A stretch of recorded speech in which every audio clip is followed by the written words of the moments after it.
नवे पाऊल नवा विचार। लोकार्पण न्यूज। लासलगावमध्ये कांदा उत्पादकांचा एल्गार, सरकारविरोधात ट्रॅक्टर मोर्चा, चक्का जामचा इशारा। नाशिक जिल्ह्यातील लासलगाव कृषी उत्पन्न बाजार समिती परिसर आज कांदा उत्पादक शेतकऱ्यांच्या आंदोलनाने दणाणून गेला। कांद्याला मिळत असलेल्या कमी दराच्या निषेधार्थ आमदार रोहित पवार, खासदार भास्करराव भगरे आणि खासदार निलेश लंके यांच्या नेतृत्वाखाली भव्य ट्रॅक्टर मोर्चा आणि ठिय्या आंदोलन करण्यात आले। या आंदोलनात निफाड तालुक्यासह परिसरातील मोठ्या संख्येने शेतकरी सहभागी झाले होते।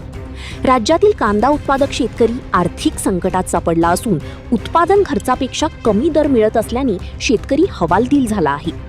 किलो मागे 15 ते 18 रुपये उत्पादन खर्च असताना बाजारात अवघा 12.5 रुपयांचा दर मिळत असल्याने अनेक शेतकऱ्यांना वाहतूक खर्चही निघत नसल्याची तीव्र नाराजी आंदोलकांनी व्यक्त केली।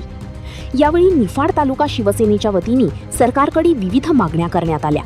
बाजार समितीमार्फत कांद्याची 24 रुपये किलो दराने खरेदी करावी, यापूर्वी कमी दरात कांदा विकलेल्या शेतकऱ्यांना अनुदान द्यावे, तसेच नाफेडमार्फत तातडीने खरेदी सुरू करावी अशी मागणी करण्यात आली।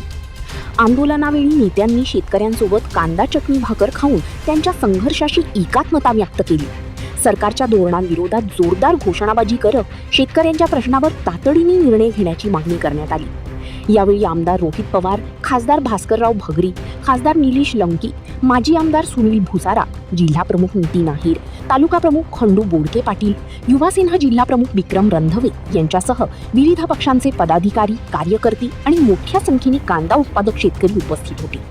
दरम्यान सरकारने शेतकऱ्यांच्या मागण्यांकडे दुर्लक्ष केल्यास येत्या 26 मे रोजी चांदवड येथे मुंबई आग्रा महामार्गावर महाविकास आघाडीकडून चक्काजाम आंदोलन करण्यात येणार असल्याचा इशाराही यावेळी देण्यात आला।